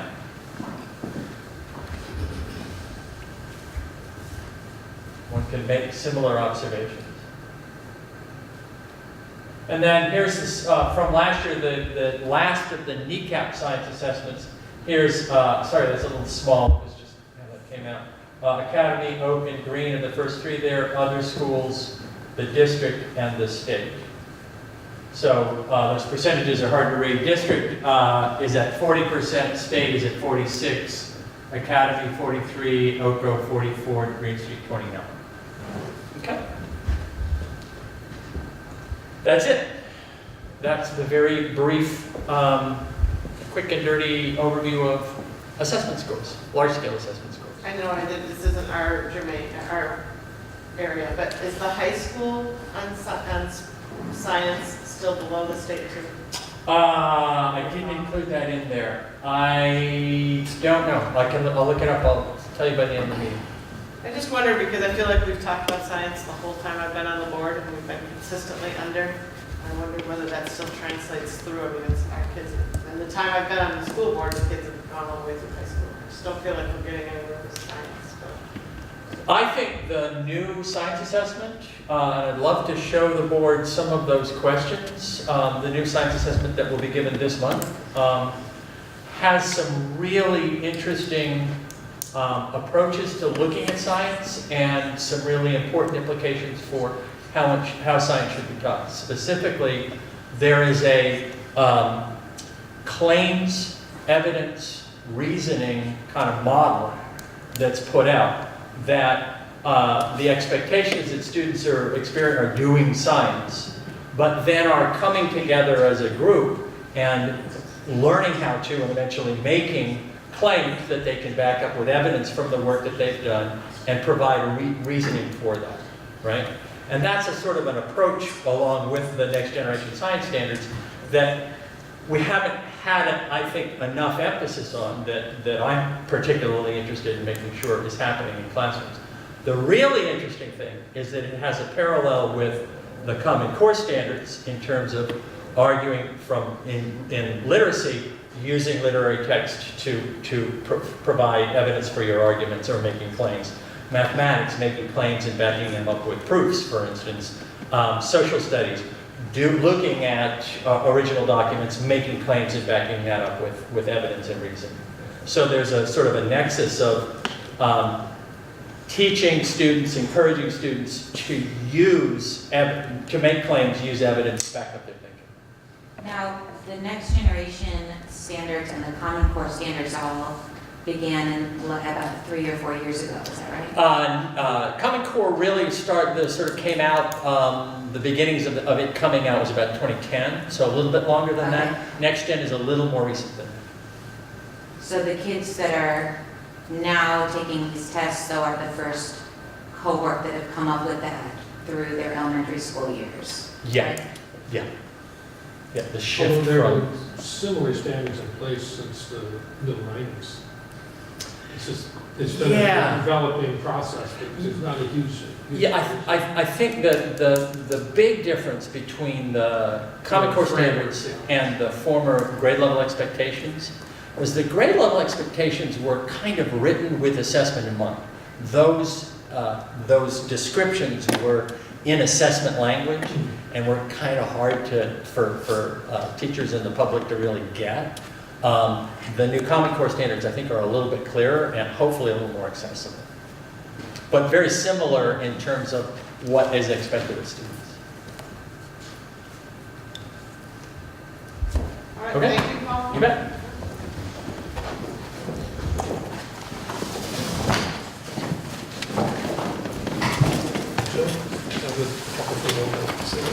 Okay, before we move on, before we move on to Yeah. SBAC, it'd be perfect timing, go for it. Well, I sent, this is a couple, I can't remember when, a couple months ago, I sent around some excerpts from articles and the subsequent articles about the SBAC scores, and it talks about the validity and all kinds of different issues, but I think the one that stands out the most for me, and I think it showed up really clearly in these graphs, is that when all the work that goes into building kids' self-confidence and self-awareness, effectiveness, all the client work that happens, all the reassuring, all of the relationship work that's done, when the kids get these results, after they take this test and they know it's a big deal, they know it's important, and with the kneecaps, if you didn't meet the standard, if you didn't score at whatever the cutoff was, you actually got a letter home. And now I don't know if that happens with the SBACs or not, but basically what we're doing here is Well, we got a letter, no matter what, we got a letter. Yeah, you got a letter no matter what. Yeah. Right. Yeah. But the point is that half of our kids, and sometimes more than half, if you look at the science and some of the math scores, are getting this message that despite all the other information or all the other messages in support we try and get them, they're getting the message that you don't measure up. You're not proficient, you failed, you're no good. And that's deeply troubling to me, that all the work that we do to try and build kids' confidence and self-assurance is completely undermined by having this cutoff score and having this So, measure. as a mom of a daughter who's had that score come to her, I think one of my sons at least has had it, they didn't take it that way at all. That's great. I just want to say, I have to take exception to the word failed. We never, ever use the word failed. You don't have to. And I'm not taking exception with that. I'm not No. disagreeing with your argument, but just that word I find offensive. And Okay, yeah, it's I not use that word because that's the word that the kids and the parents say. And you can have a 1, 2, and 3, 4 grading scale, but the kids say A, B, C, D. That's what kids understand. Well, that's what They don't meet the I'm standard. saying that at least from my experience with my kids going through academy, that wasn't what it was. when they got their scores back, they were excited to see where it was, and they looked at it and they said, oh, that's good. I've never had any of my kids say, no matter where they were on the scores, anything but like, well, I felt like I did a really good job, and I was glad to be able to show it, and I know I'm improving. And similarly with the report cards, they like, well, so if I'm getting a 3, or back in grade school, a 3, great, a 4, they were really happy. 2, well, okay, I'm working on it. I mean, I think it's a lot in how it's presented to the kid. Not that I'm presenting it that way, but that was the message that they were getting from their teachers. So much so, I have one child that I'd like to have a lot more concern. That when he sees his scores, I'd like him to be more concerned. But he's like, well, it's passing. I'm still all right. Yeah. I think I don't get that failure. I think it So depends a strong. lot on the culture of the family and that kid's personality, how they take things, but I do feel like and I can't speak to all of the schools, but just from what I have observed at Academy, that they do seem to really go out of their way to take the pressure off and to cheer the kids on without making them feel like if you don't do good, you've ruined everything, but that we're all going to try our best and we're all in this together kind of a culture. So I think maybe that's where your kids are receiving that message. Where were you going with that, David? Just that it's such a big measure, it's such a big message. And for kids that are struggling in school, kids that aren't, I think, in Jerry's thing, she talked about kids that was concerned about kids not enjoying being in school. And if kids are struggling and having a hard time, and they know that they're challenged, they know that they need supports, they see other kids getting it much more easily than they do. And the message, what this reinforces is that you're not in school. So what are you wanting to happen? I would like us to use to use this less, to take focus away from this and put measures on, and put more focus on more meaningful data that helps, that's useful for school effectiveness. This is useful for comparing us to the state or to other schools, but it's not useful necessarily in improving the school. So And the Ames web information that we've got is more valuable. I think because I'll stop after this, but I think because this is so big, it's so important. It gets in the paper, it gets on TV, you hear it on the radio. We prepare the kids for these days. They know if they're doing this routine that you try so hard to get them doing all year long, and they're used to this routine, and then all of a sudden it just goes away for 3 days or 6 days, and they're doing these tests. They know this is important. And the message they get is you're not proficient, which they interpret as you're just not good at this stuff. And I think it's demoralizing and really defeating for kids. Not every kid, obviously, not in every situation, but for the most vulnerable. But are you suggesting that we don't do the tests or that we don't give the results to the families? We have to give the results to the families. I would suggest that we seek a waiver from the state and not use them anymore, since they don't really provide anything that's all that useful to us. So we don't use them for any type of programming for kids. When we're bringing in students who are struggling, we're looking at everything. Most importantly, we're looking at their day-to-day work that the teacher supplies. We're looking at the Ames web screening. We're looking at progress monitoring. We're looking at attendance. We're looking at a whole variety of things. Kelly has EST meetings regularly. I don't know if you look at SBAC scores at all. Very rarely. Yeah, we use them. For instance, you were just talking about everybody was down in math. So we being Paul, myself, the administrators, would look at, so what was in the math test that are indicators like, was it a mismatch to our curriculum? But we never use it for programming decisions or never for making decisions about a student. I totally agree with you, David. It's very unfortunate the way it's reported in the newspaper because the results are not used other than in the newspaper to say, whoa, this school's made huge gains or this school is in the bottom percentile, whatever. So I absolutely agree that the message has to be different, but you can talk, Paul, about more specific uses, but when it comes to individual student programming, SBAC is not a consideration. That's exactly what I'm saying, it's not important to the work that we actually do with the kids. But it is, and you don't, but I'm pretty, I don't know if you talk to the kids about all those different things you've listed that you do use it, and the kids know how they're doing it based on all those measures or all those criteria. But So what they then definitely is this see those useful SBAC for? scores. So I teach a course in assessment at Keene State. And what I tell the students in that course is the type of assessment, the particular assessment that you want to use depends on the inferences that you want to make. If we want to make inferences about overall performance, about whether or not our students are meeting standards, then I think we want the kind of large-scale assessment that we have available to us as part of the SBAC, right? To answer those questions. If we want to make inferences about teacher quality, SBAC assessments are not the tool to use. If we want to make assessments about an individual student's progress, other than over on a quite a large time span, we don't want to use SBAC.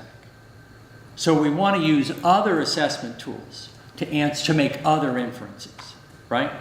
And so the inferences that were being made as part of large-scale assessment in the old No Child Left Behind legislation were inferences about school quality, right? That really aren't where we want to go, and we aren't going there anymore. No Child Left Behind is no longer the law. Every Student Succeeds Act is now the law. And that puts in states' hands a lot of flexibility, and the state of Vermont has come up with a very flexible plan for looking at what schools might need some additional support. And it includes a number of measures. The new physical education measure is one. There's measures of post-secondary success. There are a whole bunch of measures, including, we had one this fall, other people from other supervisory unions coming to look at what we do and giving us commendations and recommendations, that integrated field review. So there's this really nuanced approach to school accountability that takes away that huge emphasis that you're talking about on those few large-scale assessment pieces, right? There's one more thing that I'm noticing. I looked over the material that you put out, and it seems like you focused, I've seen a number of pieces that focus on, and what hasn't come out yet is the difference between identifying a proficiency level and giving a scaled score. And the critique, including some critique from the State Board of Education, really spoke to, not to we shouldn't use these assessments, but actually that critique said we actually really do use these assessments. These are important assessments. But the heavy reliance on a proficiency scale, below proficient, nearly proficient, proficient, exceeding proficient, is maybe not as nuanced as we want to be, and we want to use the scaled score. Because the scaled score can tell us about growth. For instance, a student can be below proficient for 2 years running and still made a huge amount of growth on the same scale because each year it's projected onto the same scale. So a student can show a huge amount of growth while still remaining in the same proficiency category. And if this board would like, I can certainly start providing mean scale scores rather than percent proficiencies. And we can look at scale score gain over years for a class, a school, VSU. I kind of thought, and we all got into the habit of interpreting these large scale assessment scores in terms of, percent proficient. But we don't have to go that way. In fact, statistically, there's a lot more to say about, a lot more good things about scale scores. And if you want to go that way, I'm happy to provide you with mean scale scores. It's actually easier for me to compute. One of the things that I like on the SBAC is what we've done tonight, where we look and see how's the school doing overall and the Green Street growth that's going up. And then one of the questions that still leaves me with, I don't know if you know, the SBAC goes to like 36 states or something, right? Yeah, at least. So where does Vermont fall in comparison to other states? They won't tell us. They don't tell you? There was actually, it was really interesting, that was one of the really important pieces, I thought, about going to Yes, a lot of that was the states point. adopting, and that was what the National Governors Association was interested in. And there was this pushback where I think if you dig a little, you can find, for instance, mean scale score, SBAC mean scale score for a particular state, but it's buried at the state level. There is no report that is produced that gives mean scale scores or proficiency levels or anything across the states that are participating. I think one of the things that's important to consider is that the 36 states that signed on to this, of that 36, there are only 15 that are still using the entire program. Right, There have been adjustments and inclusions and exclusions. Yes. It's no longer, I mean, there's been a lot of reconsidering of it. I think though, all the things you said, that's perfectly fine. And if there's a measure that we can have I mean, I know that the kids at Green Street are learning. When they start in kindergarten and when they they leave here to go to 7th grade, they have learned an incredible amount of material. And it doesn't show up on that test. And the kids don't, unless we're showing them their Ames web charts and all that other stuff, the kids don't know that. The message they get year after year after year is that they didn't do great in this test, they're not proficient, and call it whatever you want. The kids get the message that I'm not very good at this. I feel And like that's there's the a thing lot of that's messaging that the kids are getting in school, though, apart from this one letter home, that's in contrast to that type of thinking. And I wonder if what we're really concerned here is about the emotional impact on students, if there could be a letter that comes home with these, and I haven't had my kid hold up to take the test yet, so I don't know, maybe there already is, that explains this is for us to assess how we're doing as a school. It's not a reflection of your individual child, and we're legally mandated to give you these scores, but you can get a lot more meaningful info from meeting with your teacher in the report cards than from this test score. There is that sort of letter, right? It already says that. Robin? David, just a quick question. When you say, have you polled children, ask, that they're feeling this? Or is that an adult projection on the test? I wouldn't say it's a projection because I'm not saying that this is what this is Right, what everyone's feeling. I know that there are kids who are discouraged, that they come to school and it's a difficult struggle for them. It's difficult for them to get here. Right, sometimes. but do we know for sure that they're saying this, that I'm wondering what Mark and Andy and No. I mean. No, there's no way to yeah. know this for sure. Right. But I'm, based on all the things that have been said about this, including the letters from the Board of Ed and from the Secretary pushing back on the use of these scores as something to indicate how well the kid is doing or how well they're learning or what kind of progress they're making. But that Then I'm isn't not what the they're only one used that's- for. They don't use them for that. That's not what they're intended for. But that's the way people interpret them. Are you sure that's the case, though? I want to hear from Andy and Kelly and Mark, what you hear back from parents and kids. Is this something that you're seeing, that kids are feeling discouraged by what they've seen? I mean, I don't, that part of your argument, I would challenge vehemently. That particular part, are there kids who are discouraged learners? Yes. Are there kids who are not discouraged learners, who when they get the SBAC results get discouraged? No. I don't think that's a factor at all. I mean, there are kids, so first of all, you're making a gross generalization about students, which is far more complex than SBAC.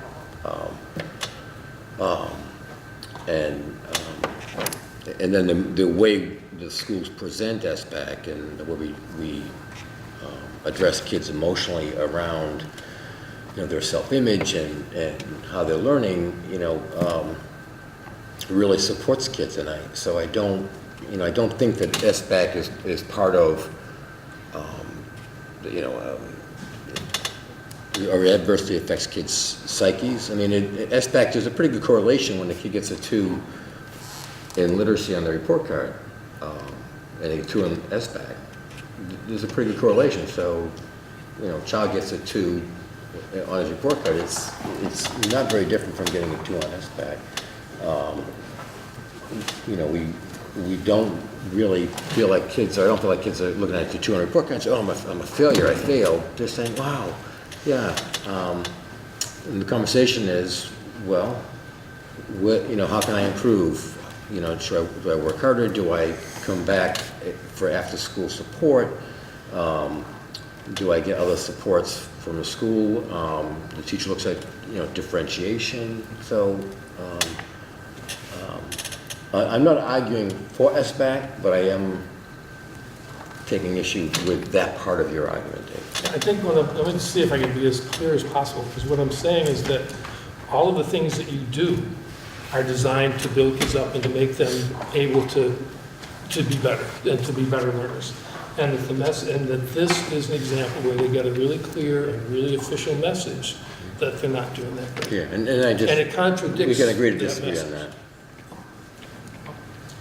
I'm also wondering though, as like from reading the improvement plan, for instance, from Oak Grove, that a lot of the concern raised in that was about an achievement gap.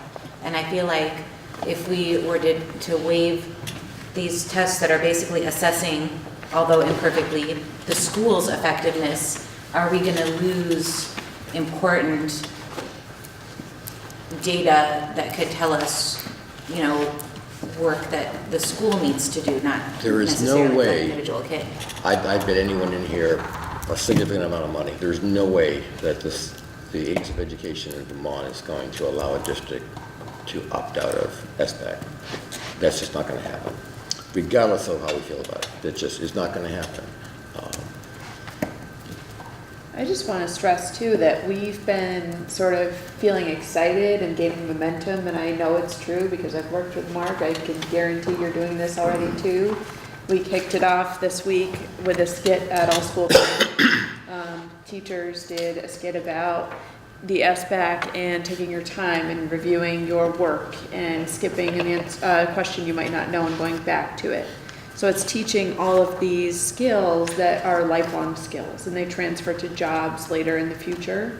The kids were cheering throughout the whole skit. They're so excited. We've been brainstorming as a staff what we might do on the first day of SBAC. We are talking about live music in the lobby to welcome kids. We're talking about a red carpet. We're talking about having a fancy first day where you dress up to take the test. We're talking about a special breakfast, so everyone has a nutritional breakfast before they, even more special than usual, before they take the test. So they're coming into it really positive, really motivated, and then they get rewarded throughout by meeting these skills, like staying on task, keeping your eyes on your own work, checking your work, and they earn money for the SBAC store. So they are going home talking about all those things. And the letter in the mail with the results is just a blip. They might not even talk about it with their parents. I think I'd ask him to ask you the question she asked me. Are you projecting that, or have you talked to parents, have you talked to kids, do you know that that's the way they... I would, from my experience, that's what my kids have come home with from the whole time at Academy. Then, we're going to have this special SBAC testing, and I'm going to I got to go to sleep tonight. I mean, they even tell me this. I'm like, yay, the kid wants to go to bed on time or early. They've been excited about it. I always remember from when I was a kindergarten parent, and there was at Academy an informational night about this before the first SBAC. And Andy said that a lot of the kids were like bummed because they were so excited to finally be old enough to take the kneecap. And that they just were they didn't realize that it's like the same thing, but that really spoke to me about the culture that the school created of like, the test is like a fun, special week rather than like, it's so important, we've got to stop everything and focus on this. They just view it as one of the many weird things that happen at school that's like different than the usual schedule, like the science wizard came or whatever, Right. We reward their effort. So every 10 minutes, kids get a stamps to redeem at the SBAC store. We completely focus on their efforts. We want to reward their perseverance, determination. We talk about that. So we want them to persevere and be determined to check your answers and keep working. And then we talk in a larger context about how important those are life skills. We talk also about, there probably isn't a job that you're gonna do, you're not gonna have to face some exam. You wanna get your driver's license, exam, you wanna become a cosmetologist, you're gonna face an exam. You wanna become, whatever, you're gonna have an exam. And so it's welcome to the world of exams. And so we try to really develop a really broad context for the kids. Oh, I understand. That is much more supportive in that, we say,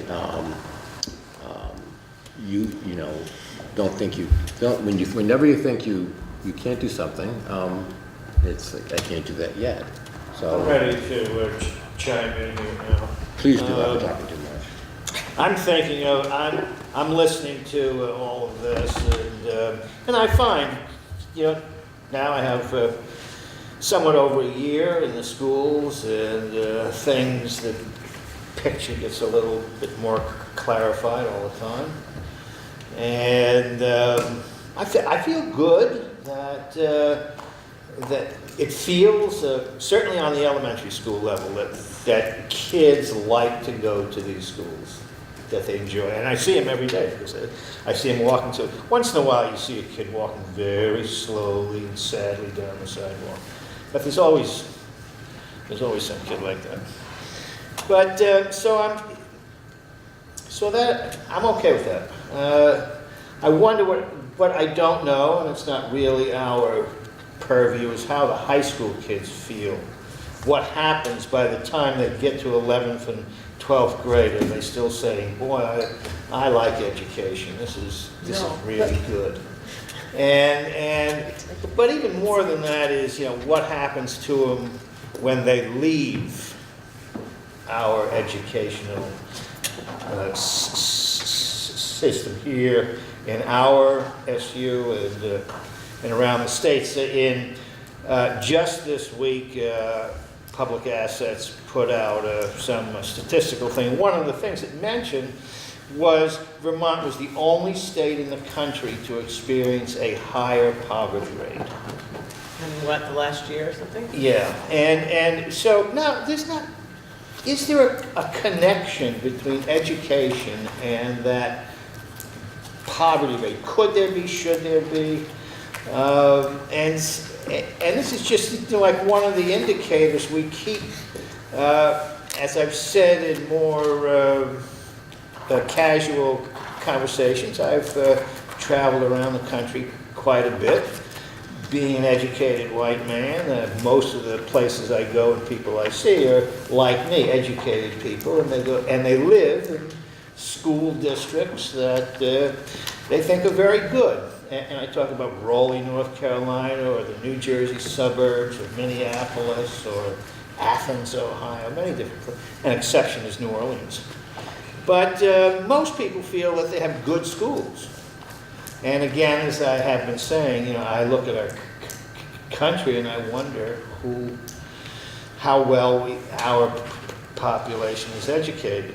So, again, I feel I listen to Paul and I say, well, this makes sense that we don't rely on these scores so much to evaluate a student. That makes sense to me, and I don't know what all these other things mean exactly, but they sound good.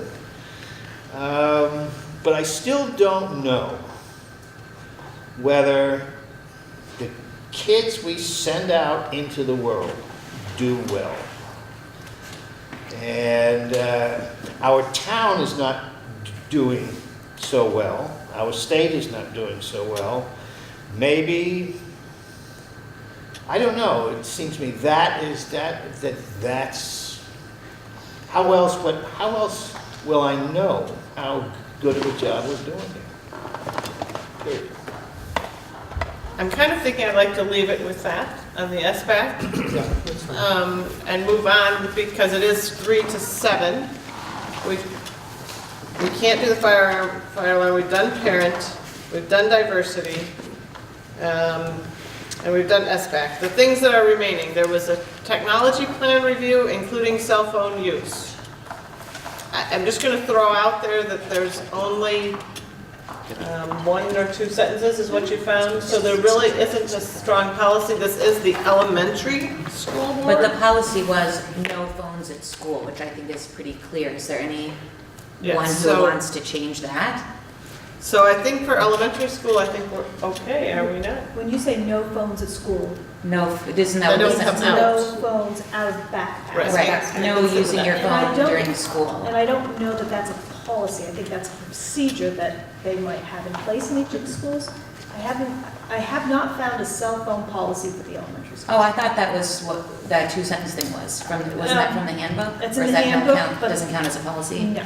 The I see. handbook doesn't Why? have an official policy. Why can't why can't it just say, don't bring it to school? Because Because it's No. a lot of parents need their child to have a phone. In my case, I wanted my kid to have a phone so when things get done at the end of the day, they can. But if it's in the kid's It's in their backpack, Right, what good is it for a at the parent? end For of the after day. school, so they can connect with their parent All about right, going home. so, are there so many instances, what I want to know, in reality, are there so many instances that a parent can't just call the school office? Yes. Yes. I'm interested, Spoon, why do you feel that students having a phone in their backpack is something that we need to change? Well, okay, to take that, really, what I was wondering was how many times it comes out of the backpack. It doesn't, because if they can't, that's the rule. in It the stays elementary in the backpack until they're finished with the day. Unless something else has changed, that was what my kids, and middle school is basically the same, and then. Middle school, they do not have, it's shut off, they can't access. I mean, anything, they have no just to give you service. like the picture of how is the backpack used during the school day. The kids carry their lunch and their shoes in the backpack to school. They hang it on the hook, and then sometimes during the day they have some little toy that they're playing with, and the teacher's like, "No, you cannot use that. Go put it in your backpack until school is over." The backpack is like a repository that the child does not go into at all during the day unless they're getting out their lunch or changing their shoes. The high school Okay. is a different situation, and I think you would find a fascinating discussion amongst all teachers and parents there. But we're not gonna discuss that because we We're don't not- have that purview. So then that leaves us E, F, H, I, J. So E is additional information from the alternative governance structure, request for possible reconsideration of the vote. That was, last time we did go over your additional information because we wanted to make sure we had it before we went up. Is there a feeling amongst those of us sitting here that we want to reconsider this vote? Actually, I wanted this, that's not what I wasn't looking so much for reconsideration of those, we wrote on a different issue because at the time the vote was made, we didn't have the alternative program finished, or the proposal finished. And what I'd like to, I've got a resolution I'd like to just have us just read and vote on. And it doesn't have to be a long discussion because we really talk about this a lot. You go, Spoon?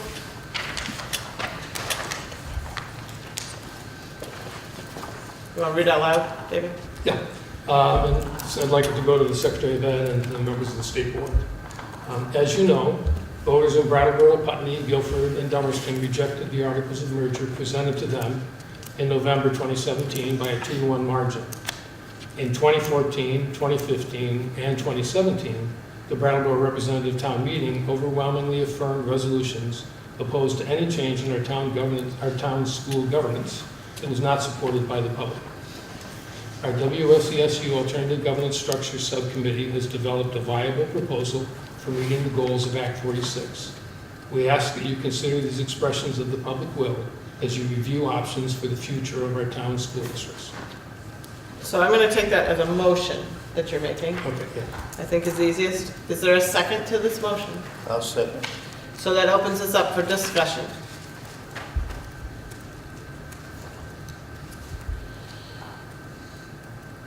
I'll discuss my point. It's short. I disagree categorically with the idea that it's a viable proposal, and I specifically stated that in all the information that I sent to the state. I have serious concerns on many issues that are in that proposal.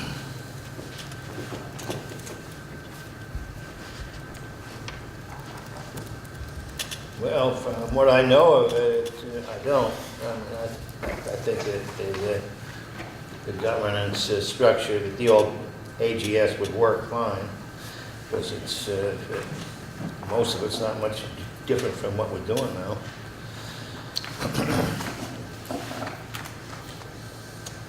And it's really important for my standpoint that the involvement, leaving the school boards primarily in the small towns need that sense of community that the boards provide, the involvement between their parents. So let me ask Robin and Kim this. It is 7:03. Do you feel like you need further discussion on this or further time in order to make a vote? Are you ready to vote right now? Because we are at the past I'm our... ready to vote. I'm ready to vote. Okay, so all in favor of David's motion as it's written? Aye? Aye. Opposed? All right, the motion is approved, 3-2. What do you wish to do with it then? Just send to the Secretary of Education? Yeah, whatever Barb does with them. Send it to the secretary and the state board. Moving on to F, continuous improvement plans. Review the plans. They were distributed. Do they actually need to be approved? They do need to be approved. So I think that's got to be tabled. Is there a problem with tabling it? Is there a problem tabling this? It'd be great if it could be, but no, we can get by. I'll just Well, we put a haven't different even date on looked it. at them. Yeah. I mean, Okay. are all of you ready to approve the continuous improvement plans that you've seen prior to this meeting? Do you need discussion on that, or do you feel comfortable approving? I was able to get, I read Both it of fairly them. thoroughly. yeah. I mean, they're what we All right, need so I to- make a motion that we approve the continuous improvement plans that we have seen, which is only Green Street and Oak Grove, or no, we see all three? No, just Green No, Street. just, we have not Green received Street and a Oak Grove. Second. Any discussion on that? All in favor? Aye. Aye. Thank you. There you are, they're approved. Easy. Board self-assessment. So each year, the board does a self-assessment. The administration should get a copy of this as well. If we could pick a date by which you would have this completed, you can either... If you know the history of this, you never get them back.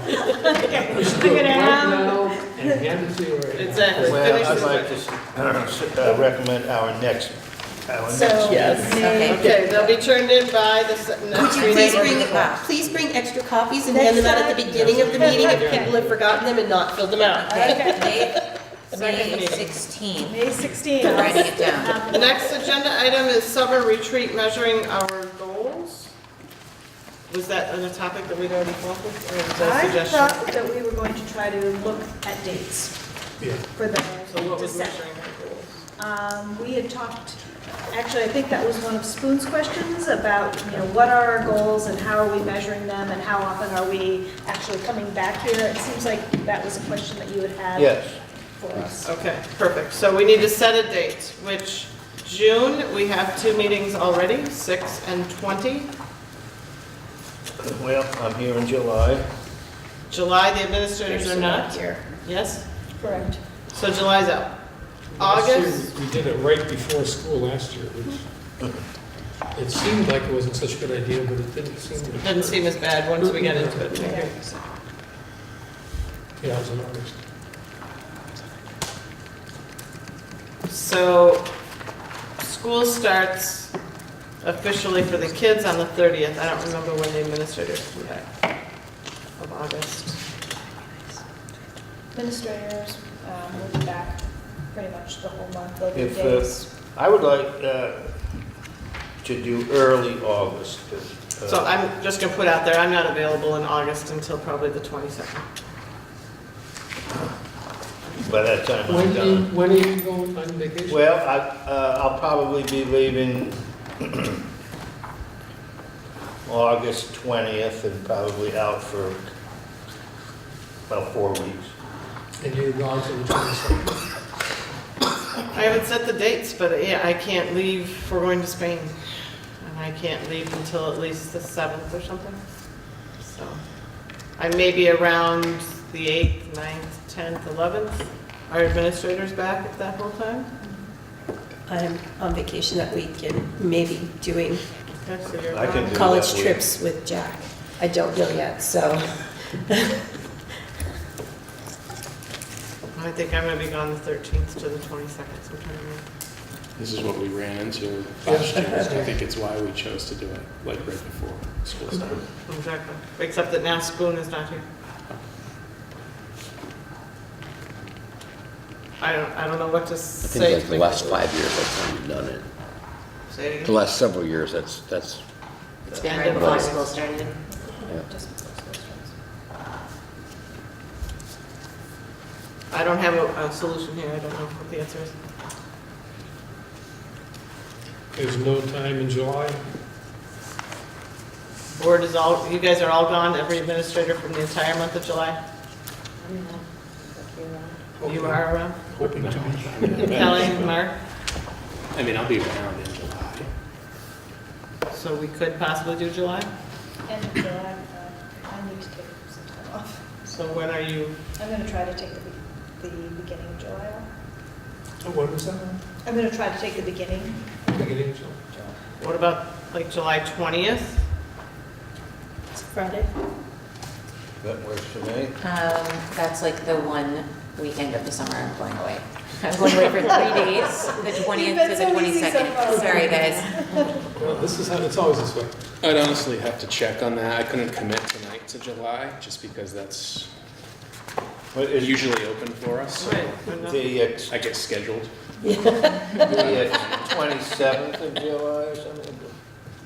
The very end, does that work? Nobody's screaming, what does that mean? It's, I don't know what my schedule, I don't know what. Well, how many, let's try a slightly different angle. To how many people is this really important that if they're not there? Typically, we try to have everyone, and we Well, I somehow know have we managed try. to do that. I don't know why or how. Is there a way we could do a doodle poll, and maybe there's just one day that actually works for everybody? How come we're looking on Fridays? Is it always a Friday? No, I just threw out a day. Okay, because if we did it like that same week of the July 18th instead of the 20th, I could do it. Would you be back, Lyle? Yeah, I'll be back at work by then. Wednesday, July 18th.